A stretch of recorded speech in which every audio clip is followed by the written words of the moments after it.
আপনার mild stroke হওয়ার পরে বা বেশি জটিল ধরনের স্ট্রোক হওয়ার পরে আপনার যদি একটি অঙ্গ, বিশেষ করে পা যদি ইনঅ্যাক্টিভ হয়ে যায়, অনেক সময় দেখা যায় যে আপনি ফিজিওথেরাপি করালেন, তারপরে আপনার হাঁটা চলার ক্ষমতাটা হয়তো বা এলো, কিন্তু স্বাভাবিক হয়নি বা পায়ের জোর একদমই নেই, কাঁপছে।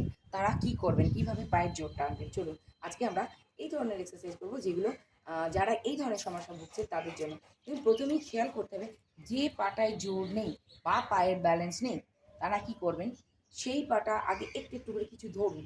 ধরে একটু একটু একটু একটু এরকম করে জোর করে হয়তো কাঁপছে, আপনি পারেন না, কিছু ধরে নিলেন, দিয়ে এভাবে তুলুন। তুলে এরকম রাখুন। রাখার পরে যখন দেখাচ্ছি, পাটা একটু দূরে রাখবেন, দেখে এরকম করে করে চাপ দেন। চেয়ারটাকে ধরুন, ধরে এইভাবে চাপ দিন। আবার আমি একটু সরিয়ে দেখাচ্ছি, দেখুন এরকম রাখুন। পাটা তুলে ধরলেন, ধরার পরে এইরকমভাবে একটু এই হাঁটুটা ভাঁজ করে নিন যদি আপনার অসুবিধা হয়, বা সামনে একটা কিছু দিয়ে ধরুন, আবার তুলুন, আবার এরকমভাবে চাপ দিন, এই চাপ দিন, আবার তুলুন।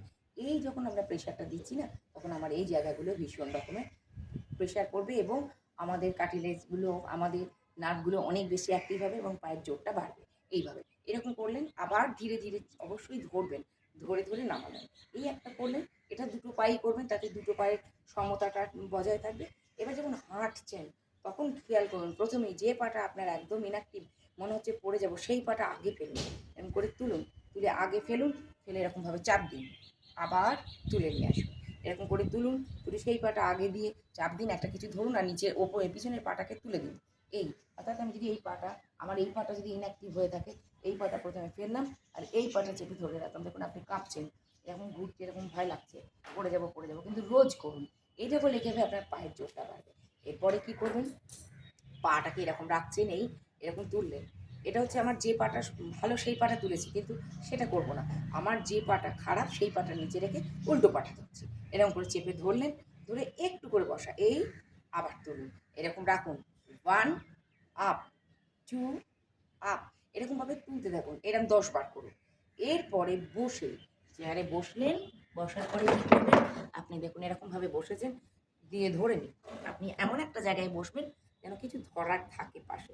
এরকম করে বসার পরে চেষ্টা করুন, প্রথমে বাঁ পাটা দিয়ে রাখুন, এবার ডান পাটা একটু তুললেন, আবার চেয়ারে বসলেন, আবার এরকম করে তুললেন, বসলেন। আপনি যখন উঠছেন, আমরা সাধারণত বলি দুটো পায়ে সমান ভর দিয়ে উঠতে। এক্ষেত্রে বলবো, যে পাটা ইনঅ্যাক্টিভ সেই দিকে প্রেশার দিয়ে আপনি ওঠার চেষ্টা করুন। অর্থাৎ আমার যদি ডান দিকটা ইনঅ্যাক্টিভ থাকে, তো আমি ডান দিকে এরকম করে চাপ দিয়ে এই এরম উঠে সোজা দাঁড়ালেন, 10 গুনলেন, আবার বসার সময় এদিকে চাপ দিয়ে এরকম করে বসলেন। রোজ করে দেখুন, এরকম করে উঠছি, এদিক দিয়ে উঠে চাপ দিচ্ছি, 10 গুনছি, আবার এই দিক থেকে এইটা যদি আমরা করতে পারি, তাহলে কিন্তু আমাদের পায়ের অনেকটা অ্যাক্টিভিটি বেড়ে যাবে এবং ওই পাটা সচল হবে। এরপরে যেটা করব, চেয়ারটাকে এরকম ধরবেন, একদম চেয়ারের ঠিক ধারের দিকে, অর্থাৎ প্রান্তে এরকম আসবেন, যাতে আপনার পাটা মাটিতে বেশি ভালো পড়ে। এবার এরকম করে ধরুন চেয়ারটা, ধরার পর তুলুন, এই এইরকম তুলতে থাকুন। যতটুকু আপনার মনে হচ্ছে এটুকু উঠছে না, কিন্তু আপনি যখন বসে আছেন, এই ওঠানোটা কোমরের জোরের জন্য হয়। তো সেটা কোমরের জোর আপনার নিশ্চয়ই আছে, যদি না থাকে চেষ্টা করুন এইভাবে রোজ এরকমভাবে তুলুন নামান, তুলুন নামান, তাতে আপনার অ্যাক্টিভিটি বাড়বে।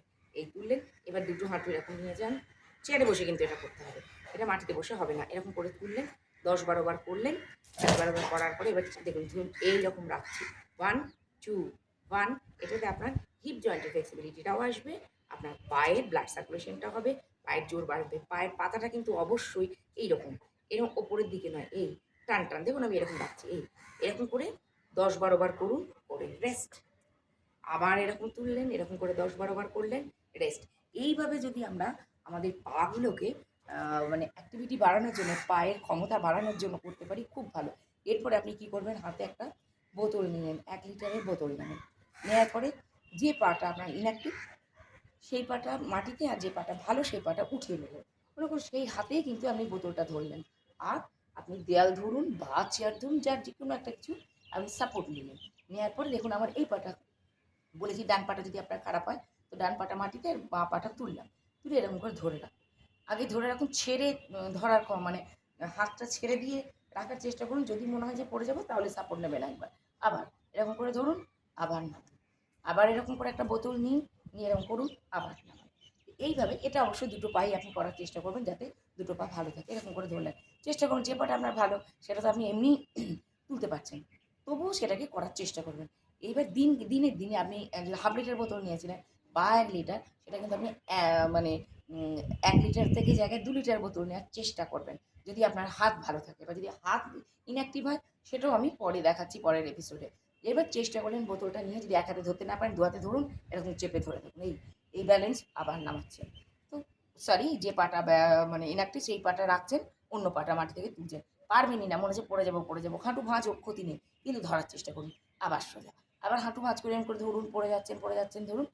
এইভাবে যদি আমরা প্রতিদিন অভ্যাস করতে পারি, সত্যি কিন্তু আপনার ওই ইনঅ্যাক্টিভ পা বা আপনার পায়ের যে পাটা ব্যালেন্স নেই, মনে হচ্ছে পড়ে যাব, সেই পাটা কিন্তু আপনার ভালো হয়ে যাবে।